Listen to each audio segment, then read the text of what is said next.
Maybe. Welcome to the 2-month review. I'm Chad Post from Open Letter Books, and I'm here with Brian Wood. And you're all the right things. I don't know what's happening. So I don't know what's happening. Hi, Chad. This is Brian. It's very good to be here. This is our weekly podcast where we take a book, read it bit by bit, section by section, break it down, have fun, blah, blah, blah, blah. This season, we're doing the Book of Disquiet by Fernando Pessoa, and we were supposed to read sections 174 through 221, or pages 190 through 237 in the U.S. edition for today, and I didn't do that. So, hey, Brian, hey, Anastasia, how are you guys doing? Fuck you, Chad. Doing well. I don't think I like this book. We'll get there. Okay. So, Brian, you were in a car accident. I haven't seen you guys forever. It was a car intentional. It was a car intentional. You were in a car intentional? No. Okay, let's step back. Anastasia, tell us a little bit about yourself, since you're our esteemed special guest today. Oh, Why should we listen to anything you have to say about a book? because I'm the only one who read it today. Bonus points.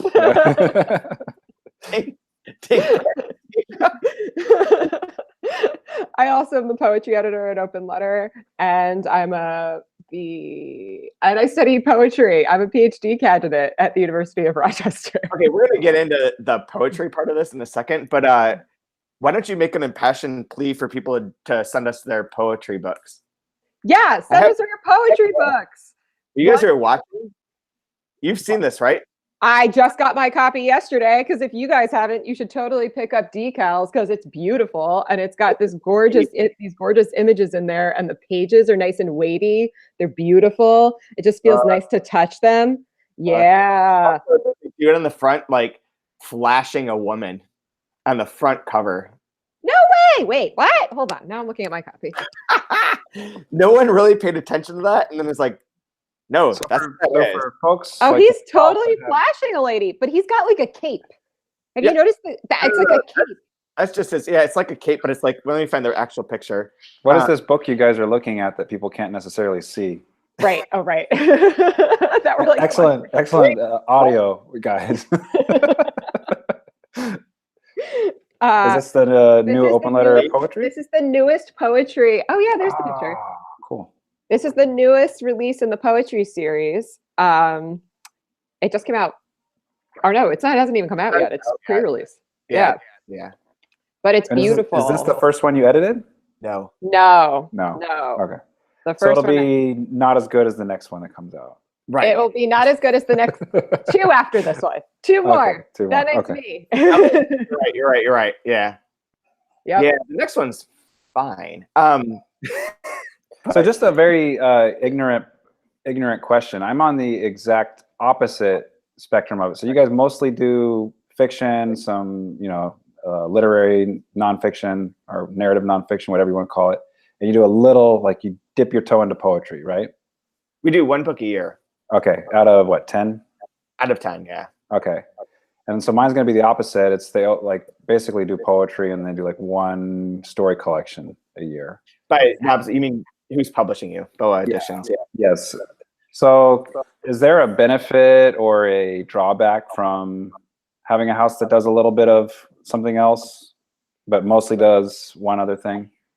That's probably the worst way to ask that question, but whatever. Yeah, that's not a question. But there's a benefit to having range in your list to some degree, but being within a ballpark, I think. We go through this in my class sometimes, where it's like, if you're going to start a press, would you want it to be super specific and focused on like YA books from Germany, or is that just redundant at some point and you need like more things? And I think having fiction or having poetry adds something to your list, and the better you are at it, at that other thing, the better off like everything seems to run for your press. But it's mostly about getting like bookstores to pay attention and people to pay attention. That's not just like, oh, they do crazy novels, they do long Hugo Frazan novels. It's like, no, they also do this.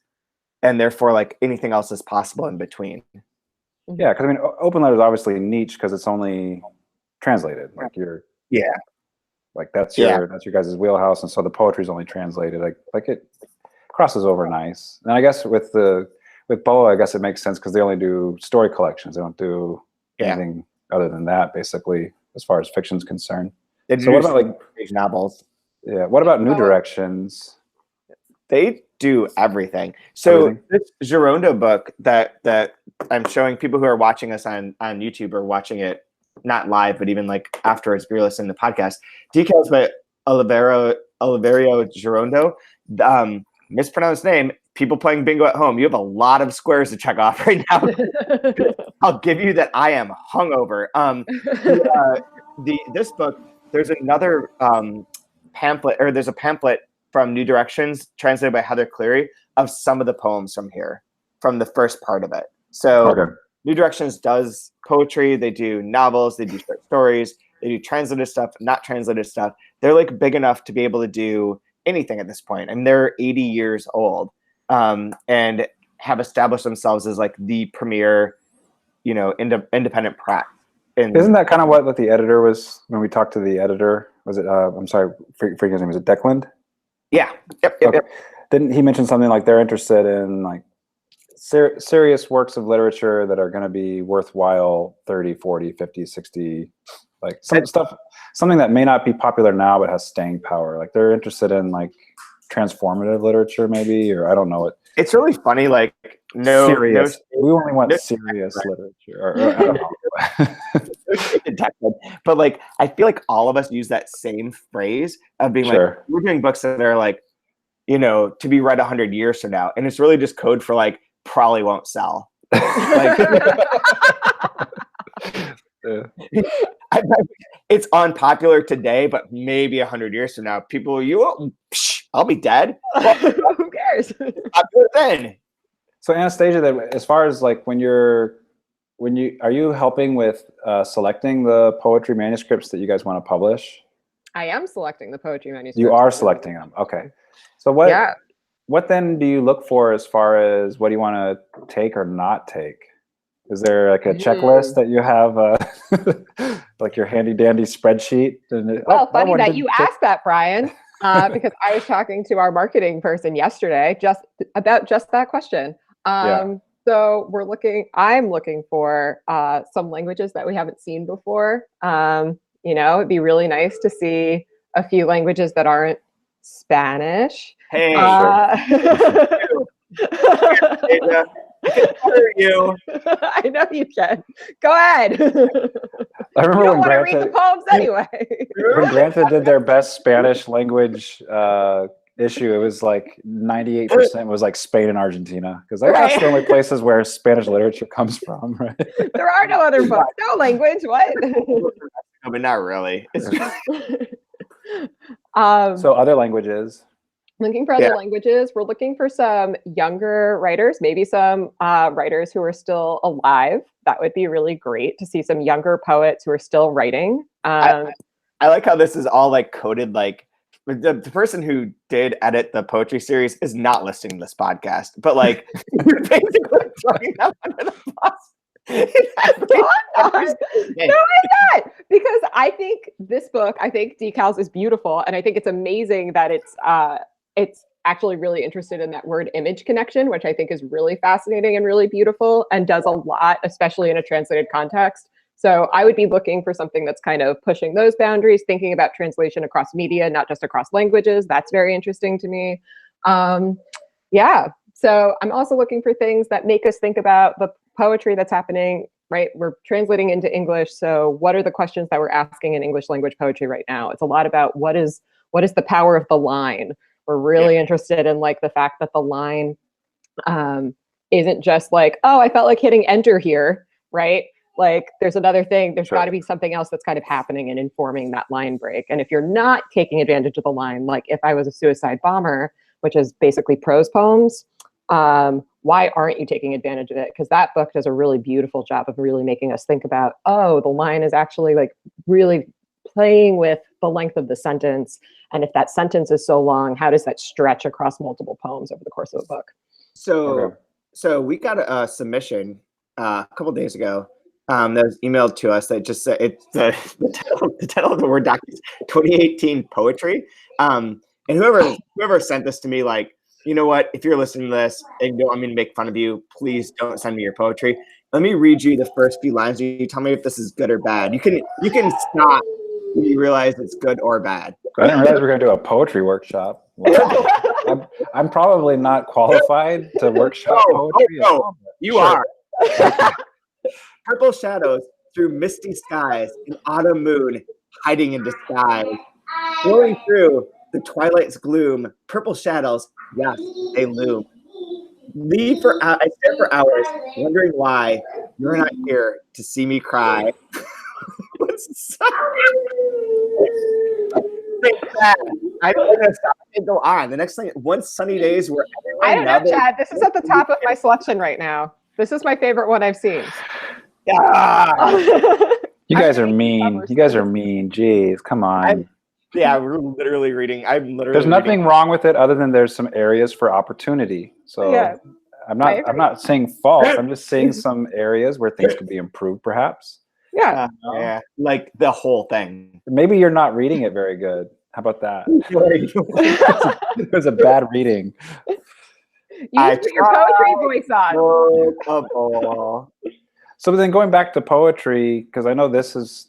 I was actually going to say about... Are you going to ask about Book of Disquiet as a book of poetry, Brian? Is that where you were going to go? Yeah, that's where I was going to... That was going to be my segue.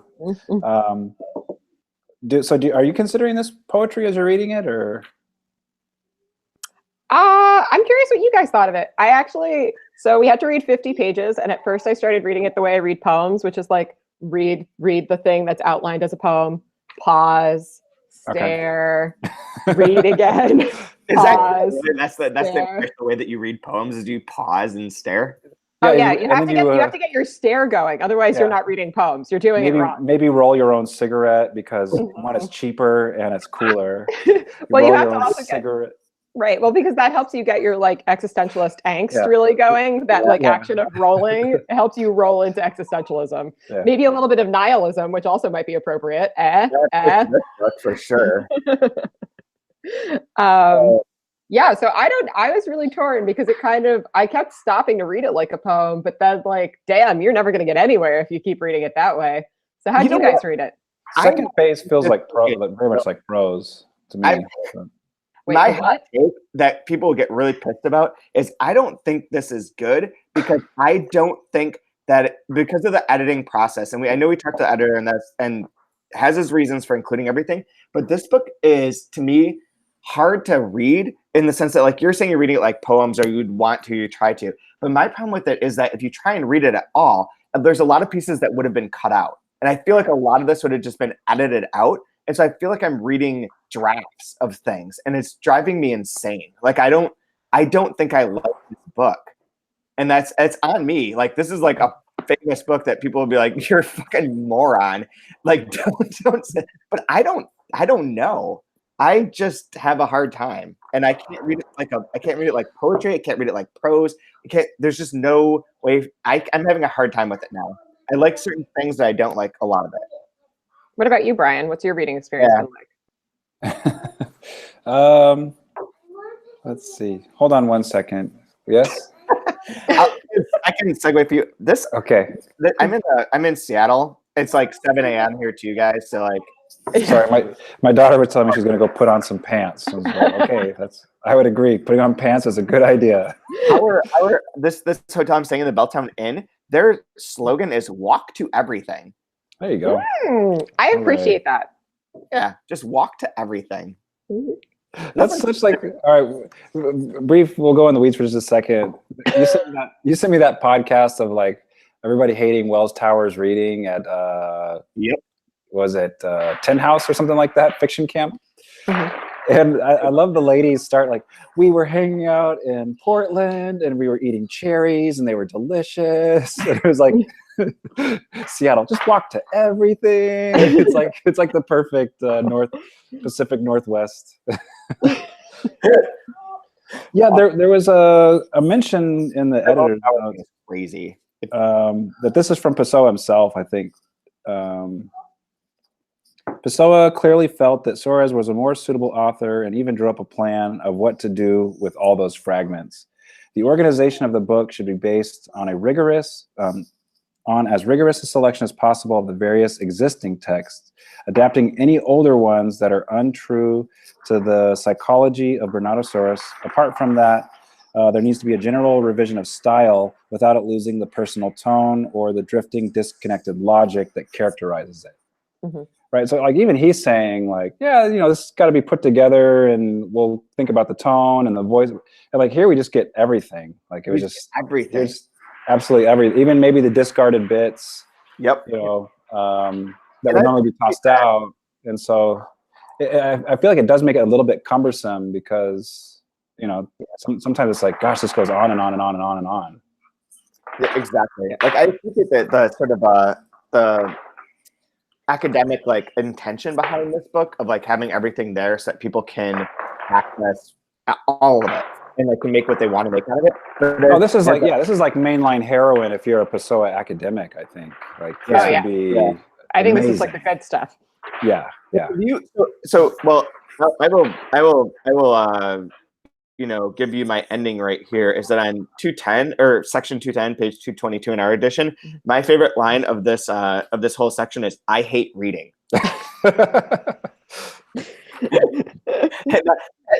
That's that. But Anastasia, have you heard of Pessoa before now? Yeah, of course. Okay. What do you mean? Yeah. Of course. Yeah, of course. I study fucking poems. I study 20th century modernist poems. I would be doing something wrong if I hadn't. It's all modernist dudes. You and your academia is making me feel unsmart. And I don't like it. Name a fiction writer. Guarantee I haven't read it. I have never heard of Pessoa until now. No, I felt totally dumb because like everybody's like, oh yeah, Pessoa is the best. People in Wegmans tell you Pessoa is the best. Somebody stop you and tell you. I was buying some 9-volt batteries for the smoke alarm because I'm a responsible adult now, and someone just yells Pessoa. Yeah. Mm-hmm. But had you read him before? So you just knew of him as an existent poet. I had read a couple. I'll be honest. I hadn't read very much. I had read excerpts from Book of Disquiet, and that's about it. And it was while I was studying for my exams in a pretty caffeinated, panic-filled haze. So I remembered absolutely none of it. That's like me and 90% of the canon. Yeah, I read 90% of the canon in about 2 weeks. Yeah, that's kind of how that worked. Yeah. You know what's good? Cocaine. Yeah. So, and I'd also read a little bit of it when I went to Lisbon a few years ago because I was like, oh, I'm in Lisbon. I should like read some more Pessoa and like remind myself. And God, you're the worst. Like, I am. I'm the absolute worst. When I was in Lisbon, I had to read some Pessoa, and it's like, well, when I was in Sandusky, Ohio, I got to read. You got to read like Zika virus. I read Sherwood Ohio. Anderson. Yeah, Winesburg, Ohio. That's just great. I wrote a thing once for about Sandusky, Ohio for Deadspin, the blog that's basically about sports or whatever. If anyone, it's not under my name. Like I hid it because I was like, it's really a heteronym. So you also used a heteronym. Heteronym is named anonymous. But if you Google "help this man find the worst karaoke song ever," there's a Sandusky, Ohio on Deadspin's website. It's Sandusky, Ohio plus family reunion, so it's all the good stuff. Wow. Yeah. Wow. Yeah, and you know how I like karaoke. Yes, I do actually. I do know that. Yeah. But actually, it's interesting that we ended up at Winesburg, Ohio, because of the different personas that are taken up in each of those chapters and each of those short stories. Yeah. There is an interesting thing reading this. Like, I know the whole second half is supposed to be Soares or Soares or however you're supposed to say that. Sorry, my Portuguese is non-existent. That's a block. bingo card. But I actually had this experience reading this where I wonder if it's because of the editing or whatever. But it only felt like sometimes it was Sorish, and sometimes it kind of, you could kind of feel like there were other personalities or another kind of voice that was intruding. And I thought that was kind of part of what made it kind of complicated to read and kind of interesting to read. Yeah. Especially once you get to that part, because we get that part where he's talking about like the self observing the self as an other, and whoa, like wow, wowzers. So Yeah. I wasn't sure how I was supposed to deal with that precisely, but it was an interesting thing to have to deal with. So here's a question, I guess, for both of you. But about that I think about when I was trying to read this is like, there's a way. Okay, so when you're reading like a novel, there's a certain system that you read that explain that you know how to approach a novel. It's going to be a narrative. There's going to be some things that happen within it, but there's like a story of sorts, and you learn kind of how to do it as you go along. And when you like, to put this into another realm, like when you're listening to music or whatever, there's different ways that albums create a sense of narrative within themselves. So you're like, different tracks have their own sort of vibe. They're doing something specific that like leads into like a general thing. And when you're reading poetry, it's frequently, for me, there's not one sort of like overall narrative. It's different in some ways, and that's fine, and that's great. This book seems to want to do both of those. Like, how do you read this? Because it's like, on one level, I'm like, well, it's kind of a character study of like who Bernardo Soares is, and there's consistencies of him like working at the office and like on that road, whatever the fuck road it is, and like, you know, paying attention to like dumb, boring, menial tasks. So there's that consistency of character in that sense, and the rest of it seems to be like his thoughts generally, and that he's writing down, like, keeping references like, this book is bad, and like, or he's like, you know, the book that I'm trying to write, I don't know why I do this. I'm not a genius. I'm not a good writer, blah, blah, blah.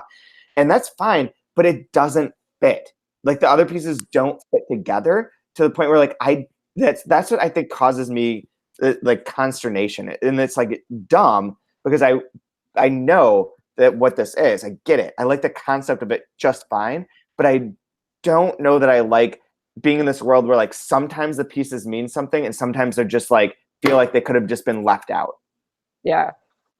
So actually, I'm going to go back a couple, just like, I love that question that you just asked, the genre convention question, because that's one of the interesting things for all of you translators who are sending in your poetry manuscripts to be listening in at home. When you're talking about the 3 people who might be listening. I mean, I was gonna say, you should just plug your email address or where they should send them. Yeah. Anastasia.nicolas@gmail.com. You can send those questions, or you can just use Submittable. It's so much better. Do that. Don't use my email. But when I was going to go back to your point, edit that out. I don't know what you're like telling me to do so many different things. I have a thing I'm trying to say, Chad. Shut up. No. I'm totally going to write some fake poems with a fake name and start emailing you random poems now. The world is purple. Okay, I'm going back to your point about, yes, when you read novels, you're looking for like the narrative arc, some sort of character development. The interesting thing when you're reading a collection of poems is sometimes you're reading like isolated poems, and you just have to like live in these isolated little chunks. But one of the fun things that happens when a book of poetry is really cohesive is you get these sort of concepts that kind of like rhyme or like show up again, right? And then you get this kind of interesting networking effect. And that's something that like really gifted poets, when they're putting together the collections, will really think about.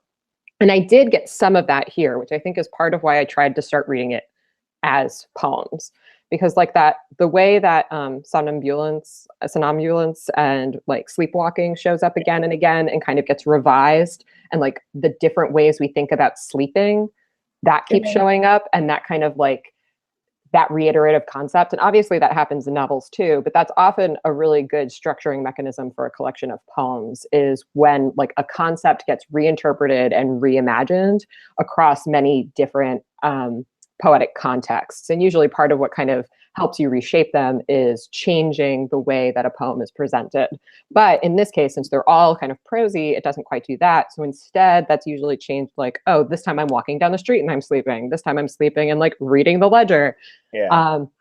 in that sort of sense, that sort of thing is part of what gave me this kind of networking feel, but I was supposed to be kind of reading for that connection rather than reading across. So like normally when I would read a book of poems, the way I would do that is like my books of poems will have little like marks in the corners, like, oh, look, I got that like sleepwalking thing again. Better go back to page, what is that? 5 pages back where the last time I saw that was, and like kind of read across that way. Right. But this is hard, just like you're saying, because you want to do that, but there's also a very clear linear, like kind of chronological movement through the pages that really disrupts that urge to like disrupt that like kind of chronology and go back. That's the big thing about poetry, right? Is going back to the beginning, reading through, back to the beginning, or back to the other point, reading through again. And that's kind of the big difference between this version, which is just chronological, as he wrote, like things that sort of relate to the Book of Disquiet. Like they're not even like, it's not even clear that all the pieces were supposed to be in this one book. But other version that's like very well known is the Penguin Classics version that Richard Zenith translated, and that one's organized by theme. So there's like sections. It's close to what you're talking about, where you read it like as like, here are like 50 things on dreams or whatever, and they're in like one area rather than making it rather than spreading them out entirely. I think a lot of them are like more condensed into a sequence. I mean, this book is crazy because like literally, like I asked someone last night who works at a bookstore here, I was like, have you read this? Are you a fan? And they're like, in theory, yes, but like every time I pick up a different version of it, it's different. Like there's different opening line, like it's a different everything. And like something about that is like, it's appealing, I think, is like a kind of idea of like what literature can do, but also it is sort of daunting to the point where like, I don't know what this is anymore. Like, and I know that Declan was like, well, it's just like a great work of literature, and I get that, but on some level, like there is like, this is one of those points where like I was so excited last time that we did it when it was just you and me, Brian, and we were like got to Bernardo Soares, and it was like, this is so much smarter and a better voice than Vicente Guedes, whose voice kind of sucks in the end, and it's just like emo-y and nihilistic. And like this second half of the book is like so much more interesting, and then trying to read these 50 pages is like, maybe. Like, God damn it. The thing that I keep going back to with dreams. Bernardo Soares was it was written in the preface part on page X 10. I don't know, page -10 or whatever it is. But just the idea that like he used Soares for the second phase, and the voice was a simple mutilation of my personality. It's me minus reason and affectivity. And so I kind of took that with like when you're talking about sleeping or sleepwalking, or I kept saying like it's kind of stripping away the finery of people and trying to get back to what's something more primal, or you know, and it ends up being meaningless. So it talks about consciousness or being conscious of your conscious. So I kept trying to, like, as I'm reading this, I just kept thinking back of like, this is Pessoa like stripped down to be very raw, the things you're not maybe allowed to say or think, like those lines about pederasts or, you know, whatever. It's, yeah, I think it's like trying to get back into a center part of Pessoa's brain. He uses maybe Soares to do that. Yeah, I think that's interesting. Sorry, Chad, I'm going to jump in. No, because when he gets to because what you're talking about, Brian, I know what you're talking about. And I found that really compelling in the intro too. But when I got to page 229 in section 217, when he's talking about confession and autobiography, right? This is like the second sentence. Through these deliberately unconnected impressions, I am the indifferent narrator of my autobiography without events, of my history without a life. These are my capital C confessions. Yeah.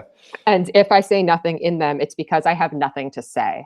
And that I thought was really interesting, because then that idea of like rawness, or like I have something like special inside, is totally like cut out from beneath, like cut off at the knees. And that was actually one of the things I found very compelling. One of the things I found the most compelling about this, because like I study modernism, so I read a lot about like nihilistic dudes who think what they have to say is really important. Yep. And one of the things, and like last week I was teaching Jules Laforgue, who's like a particularly like salient example of this. Like T.S. Eliot learns all of his bullshit from that. So like getting here it was actually interesting because I did appreciate that, like, there was quite a bit of consciousness, self-consciousness, and awareness that, like, wait a minute, what I actually have to say, like, it's like this very funny move where, like, what I'm actually saying might actually not be like all that meaningful and might not actually be like all that self-important. There might not actually be anything raw here. And in actually saying that, he actually like reclaims some of that douchery because he's kind of saying like, look, I'm so important that I recognize what I'm saying is meaningless, but listen to me because what I'm saying is meaningless. Like, I have to give him credit. I have to give him mad props because that's pretty good. That's pretty clever. But it does make it a little bit more appealing because of it. The men's rights movements. I'm here to reclaim my douchery. Right. I caught that again. All right. Section 176 at the bottom of it. There's in our version, it's on page 191. It says, like the useless corpse of the average man being lowered into the common ground, the equally useless corpse of my prose, written while I wait, is lowered into a general oblivion. Like it goes back to that, right? Like it's meaningless, but here you are writing it, telling me that it's meaningless. And there's kind of like that weird tautology of the thought of like, well, obviously you think it's worth something, otherwise you wouldn't have saved this trunk full of everything you ever wrote. Exactly. And he mentions that too again with that one poet that's obscure to me. Maybe he's made up, Senor Verde, I think it was. Who was a poet that only became famous after he died and is only appreciated long after he's dead. Was that the case with Pessoa as well?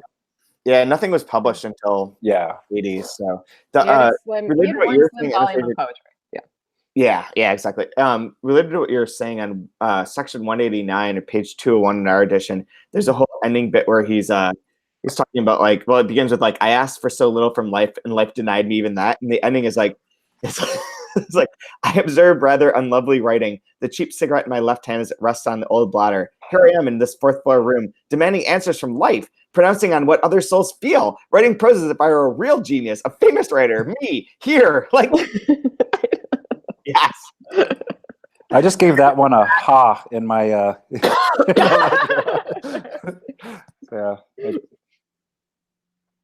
Yeah, it is. That kind of ties into what you're saying about like the undercutting of the poet of genius, right? Which is refreshing because dudes suck, and like dudes that are poets who think that they're geniuses suck twice as hard, maybe 3 or 4 times as hard. My God, because they created the entire 20th century poetry nightmare that we've had to like deal with and still live within it. Yeah, that we're still recovering from. We're still like very slowly crawling out of that hellhole. So yeah, so like I gotta tell you, I like actually really found some of it kind of refreshing in that way, and I was actually kind of impressed that this was being written when it was being written the first time. It's kind of like that. It's kind of like what? Reading Milk and Honey for the first time. Well, think about what. Moving on. Think about like what a prophet he is in some ways. So this is written in 1929. This section on 176. It's page 190 in our edition. Talking about just this quote here. Apply this to today's politics. You have to grab it while you can. So that could be Trump or Kevin Spacey or Harvey Weinstein right there, right?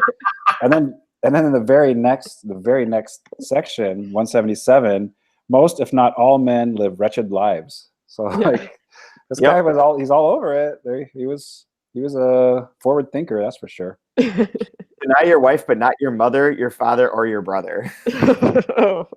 And then a couple sections later, in 181, everyone has a boss, always ready with some inappropriate joke. I love it.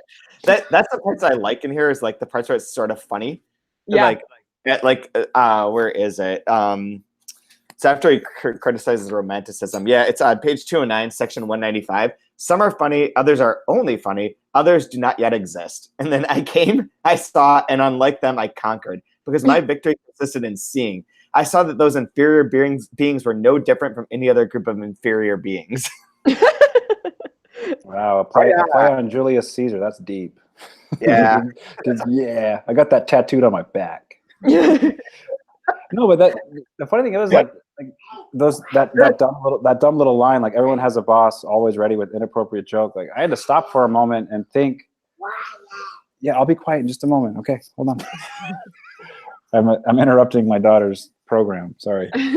But so like, if I thought maybe that was just something of like today's times with, you know, with the United States introducing women into workplace later than most industrialized nations, like men being inappropriate around women. But what is it with people of power having this need and want to make inappropriate jokes? Like it started making me wonder, like, it seems like something that's just, maybe it was always a part of time, and I just think today's times are special. But like, does it have to do something with power and trying to relate to common people that, quote, don't have power? Or like, where does this need for inappropriate jokes come from within the work? Because every job I've ever had, my bosses have always been like just sleazy, like and there's Chad with his hand up. Captain Inappropriate Joke. Is it for, I wonder, like, is that for team building, you think? Or yeah, that's actually, that might be closer to it, is like, if you have an other, if you can make an other out of your group through jokes, which is what usually jokes are, is like othering someone else, that then you have a better team. You're relatable. Yeah, right. No, you make everyone complicit. It's sort of like, this is going to be a deep dive into like inappropriate joke telling, which might not be true, but it's like that. There's a TV show called The Push that was on Netflix. It was a special by some guy who's like great at manipulating people into doing things that they wouldn't otherwise do. And part of the trick to getting people with behavioral economics. Oh, this is the guy that made British people push somebody off a building. Yeah. They people push someone off a building to kill them, to like cover something up. And 75% of the people just did it. They're just like, fine. And they just shove a dude off the building, like willingly murder someone for this. But part of the deal with that was that if you get people to believe, and this happens in behavioral economics too, and like the theories on how to get people to fall into patterns, is that you get them to do a small thing first, like something that's small that seems innocuous, and then they'll do a bunch of other stuff. Like once you believe in like a very, very, very, it doesn't even have to be that important. So like in that show, in Push, or The Push or whatever, like part of the deal was that he got the people that he was his mark, they would like lie that they were like, there's no, for these appetizers, we were supposed to have vegetarian ones, but no vegetarian ones showed up. So let's just like pretend that these are vegetarian and mark them as vegetarian. And so like the people started doing that. And once they did that, they're in. Like that's enough to get 1 hour later, murder. Like it all starts with an appetizer. It all starts with one lie, like one tiny lie. Sure. And Cesar Ira's books, the Argentine writer who writes like a ton of like little like 100-page like novellas, essentially, almost all of his books work in the same way. Like they get you on like page 4 or 5 to buy into like one weird conceit, and then after that it's all crazy. So there's a book called Ghosts, in which like the ghosts are introduced later on, but by the time you've gotten there, you've believed in so many other little minor things that aren't realistic that the ghosts are like, yeah, got it, totally fine. And The Literary Conference is another book of his where like it has this setup at the very beginning of like this really elaborate like treasure hunt that involves an obelisk and a wire and blah blah blah, and the guy finds this money, and then everything that comes after that, it's like crazy, but it's okay because you already believed in this one thing. So I feel like inappropriate jokes that he's getting at are that for the contemporary workplaces. You get people to believe in your one joke, other these people, and then they'll do anything for you because they've already bought into your horribleness as a boss. A lot of reading is already like that, though, right? Because a lot of really good literature, like really difficult literature, once you get past like the kind of trajectory of like a genre fiction or something that's like very plot driven, part of it is just getting, pardon? Game of Thrones. Yeah. So when you get to Game of Thrones. Yeah, exactly. Once you leave that, you have to get that buy-in so that you keep going, right? And that's that kind of feels like it's at issue here. Like, where's the buy-in? And he knows it. Like, I actually think that he's very aware that he's not sure what the buy-in is yet. And you even kind of see it in Swarish when he's like, because the other thing that keeps coming up is him looking at those ledger pages And those almost act like a kind of like Madeleine, like a Proustian Madeleine type of thing, where like that like triggers him to go off into somewhere. And that seems to be the buy-in, right? It's like if you can get right back, like Brian was saying, right back to that like workplace and right back to that like ledger page, that's what kind of like is supposed to help you go off and like trust him and like continue that into these like kind of like weird little knot holes that he gets into. I don't know. It's so related to that. There was I wrote this article on 3% about reading. Shit, what's the person's name? The book is called Geography of Rebels, and it's like a trilogy of like short, very poetic. That's Glenn Beck. Glenn Beck. And Glenn Beck's Geography of Rebels is about people coming up from Mexico with guns. So this book is written by a Portuguese woman. And it's compared over and over again to Pessoa, and like everyone's like, "Oh, it's like Pessoa for the 21st century." Blah blah blah blah. And I couldn't get into it at all. Like I gave up like pretty immediately, and tried to write about like the idea of like that those books that you. So what you're saying, like that's part of it. Like you need to buy in. There needs to be one thing that you can sort of get on board with. But there's also the sense that like when does this? What's the payoff? Like what's the payoff for any of these books? Like is it worthwhile? Like with Finnegan's Wake, we'll use as like an extreme example. Like that book doesn't make sense when you start reading it, like period. And but like if you get into it, I think there's enough of a payoff there that it's interesting. But like with some of these books, like I think there is too, because I think there's certain lines that are interesting and unique and like satisfying. But like with a lot of books that are difficult, sometimes it feels like there's no that hook to keep you going has to be something that makes it feel like this is worthwhile. Yeah, exactly. And so you did you read just this section, or did you read the whole book up till now? I only read the second. I didn't read the first half. I only read the second half. So I read the second half up until this point. Yeah. Okay, that's perfect. So was there something for you that like would keep you going? The Like thing that would the thing that would keep me going is I wouldn't be able to keep reading it as a fiction work. I would have to go back and read it as a poem, right? That's number one, because the genre convention and those expectations of payoff in the terms of a plot, I'm not getting satisfied there. So I'd have to turn that off. So to go back and read them as poems, I would keep going, because what I'm looking for at this point is I can feel the like construction of this mind kind of like looping, and I'm curious, and it feels like it's getting more focused to me on something that might be worth, like that I'm supposed to kind of uncover through this process. Because there's a lot more clarity by the time he gets to like the self and other, and like this isn't really these confessions are meaningless. That feels like he's getting somewhere to me. So at this point, I'm reading to look to see what that looping ultimately kind of like focuses in on. But I have a feeling because it's unfinished, it's not going to get there.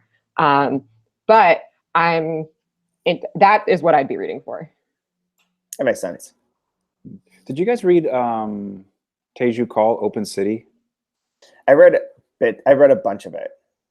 But like, you know, like it's like kind of like meandering musings as you're walking the city. And like, I kind of got a feel of like with, you know, because everybody talks about like the descriptions of Lisbon in here are, you know, amazing or whatever. And so it's kind of like somebody's deep ponderings as they're in a city or something, but it goes on for a long time. I gotta say, why? Like, okay, I'm going to have one moment because I keep seeing that too. Everyone talking about the descriptions of Lisbon being like really awesome. Like, true, they are, but like, really? That like this isn't a travel literature book. Like, why are we reading it for that? That's not what I'm reading this for. If I want to read like the descriptions of Lisbon, I don't know.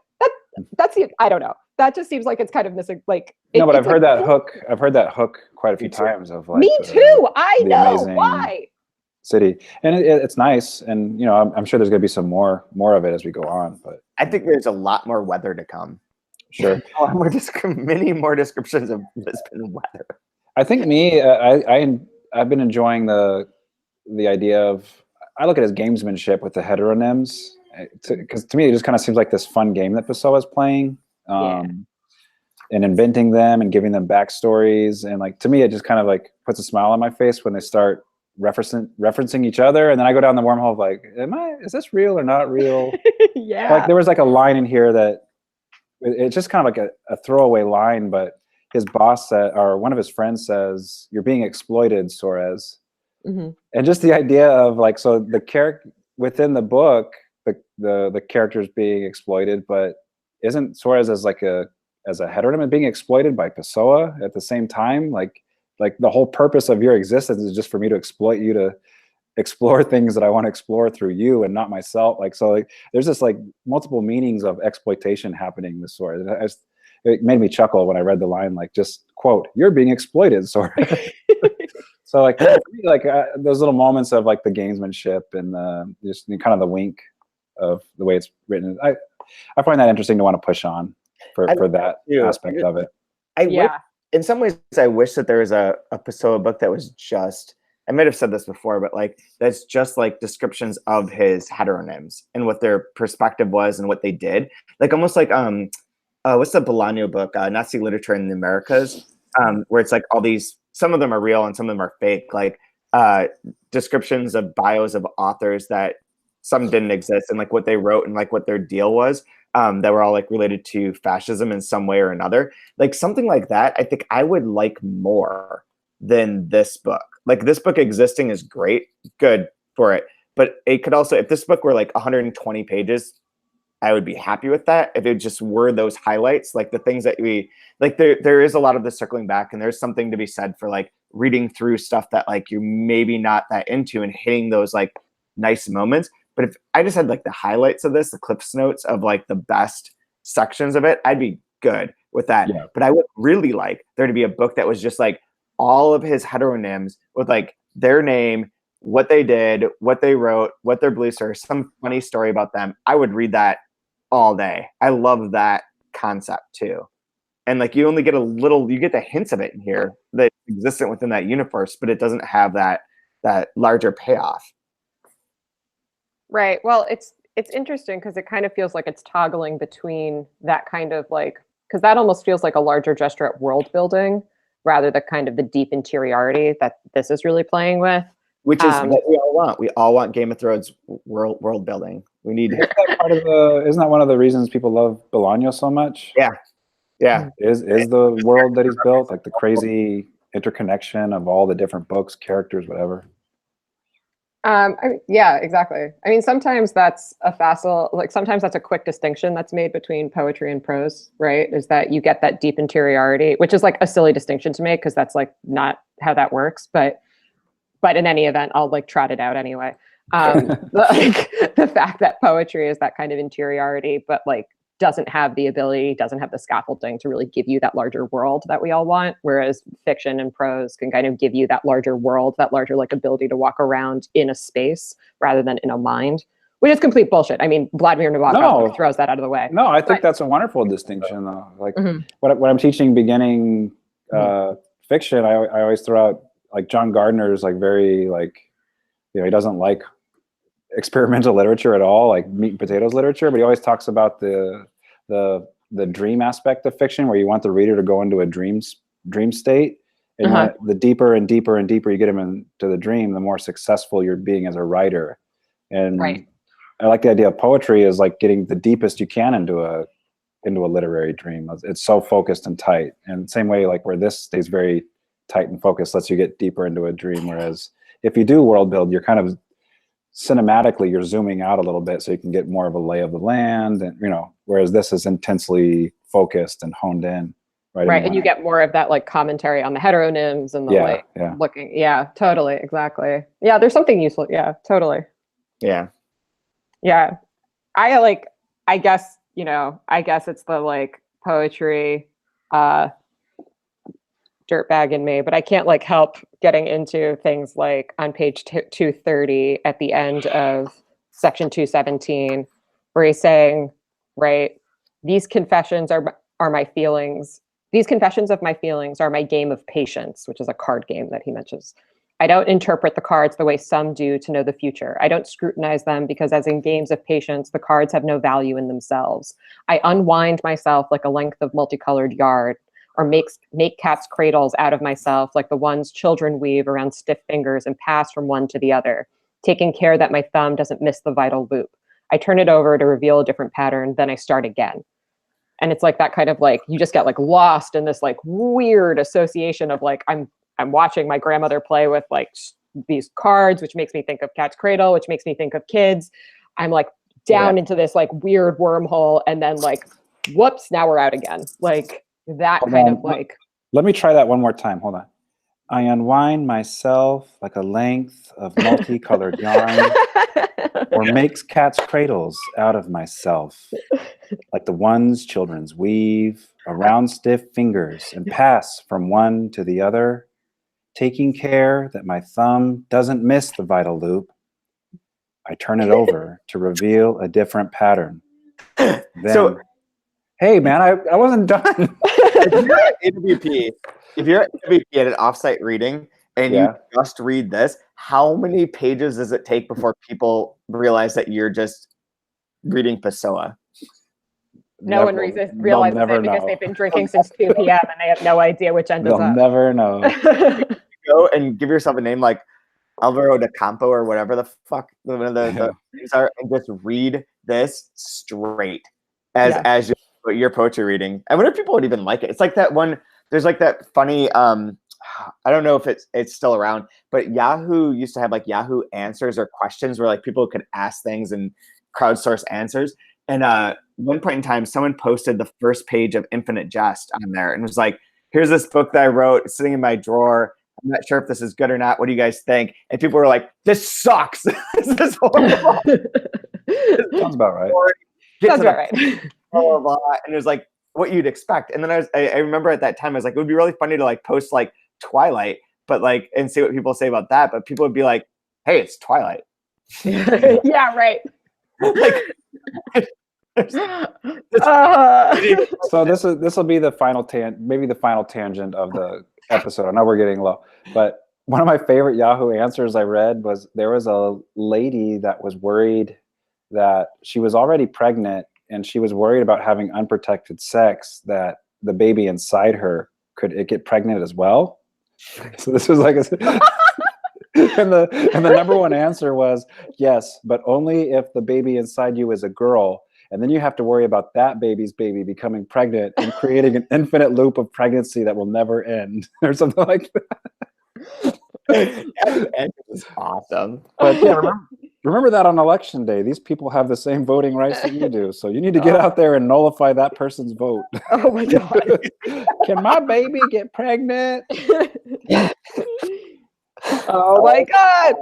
I would recommend a Mountain Dew lavage. If you could possibly, if you drink a 2-liter Mountain Dew, you're good. So I have a favorite line. I'll give you guys mine, and then you guys can yours jump on, because I don't want you guys to steal mine, because I only read like 4 pages of this section. On page 210, section 198, we know that the book we will never write will be bad. Even worse will be the one we put off writing. At least the book that has been written exists. It may not be very good, but it exists. Like the miserable little plant in the lone flower pot belonging to my crippled neighbor. That sounds like me when I'm writing. Hey, it may suck, but I got words down today. Hell yeah. I wrote copy. Yeah. I produced copy. that used to be like when I worked for I still do sort of for Publishers Weekly, but like when we worked at like having to do like the daily, at different trade shows, they would have like daily newspapers, and you'd have to get them together. You'd have certain things in place, but then be covering stuff. And it was basically like the best writers were the people who could just churn out copy. It didn't matter if it was good or bad. It was just like, you can make words sort of make sense for 500 of them in a row. Yeah. You're awesome. Skill. Like being able to talk on paper. What's your favorite, Ryan? I really like the line that says, "Where will he take the pork chops and the red wine?" I don't know why, but that just was funny to me. But being that it's an election day, I thought this had a very political slant to it that I liked. So section 194, page 207 in our edition. I understand that the reason the pariahs of greatness could triumph was because they triumphed over those nobodies and not over humanity as a whole. So go out there and vote for these people to triumph over us nobodies. How about you, Anastasia? Do you have a favorite? I have a couple, but I really liked the way he kept talking about vegetables. Yeah. So there's a longer paragraph on page 211, section 200. It's its own little like weird vegetable universe. You could just read that one. Or on page 219, there's another one. And this one's a little bit shorter, so I'll read this one. You should all read 200 at home, though. Yeah, I've got a line from that I'm going to read. On 219. And what of my dreams? That shameful flight into myself, the cowardice of mistaking for life, the rubbish tip of a soul that others only visit in their sleep, and that semblance of death through which they snore in that calm state in which, more than anything, they look like highly evolved vegetables. The people of Walmart. Ooh, Florida, just all Florida. The 200 one that's my favorite is just that first line. I find it so irritating, the happiness of all those men unaware of their unhappiness. Right? Right? That's a goddamn Chad line if ever there was. Look at you guys smiling. Fuck you. You're all unhappy secretly. I don't know. It ends with, that is why, despite everything, I love them all, my beloved vegetables. Yep. Oh, man. So anyways, I think that's probably good for this week. Next week, we will be talking about the sections 222 through 273, which are pages in the U.S. edition 238 through 287. And we have a guest lined up for this. So assuming everything goes okay, we have João Reis is an author that we're publishing, the Open Letters Publishing next summer. And he's from Portugal. He's a Portuguese writer. He'll be very interesting to hear from too, because he probably grew up in the shadow of Pessoa in a lot of ways. So tune in, listen to that. Tell your friends about the podcast. Be sure to share it as much as you can. Rate us on iTunes, all that kind of stuff. You can also follow us at open_letter or Chad W Post on all social media things. And Brian is at BrianWood_. And Anastasia, you are at what's your? I'm not on Twitter. Smart. I got invited to a different podcast that's way more popular than this one via Twitter yesterday. Whoa. Yeah. Twitter. Sorry, team. I know. I'll finish my dissertation. That'll get a Twitter. One right doesn't, negate 9 million wrongs, So. Why are men? Why are Twitter? Anyways, thanks everyone for listening. We'll be back next week with more Pessoa. And I guess you should go vote. Yeah, go vote. Bye.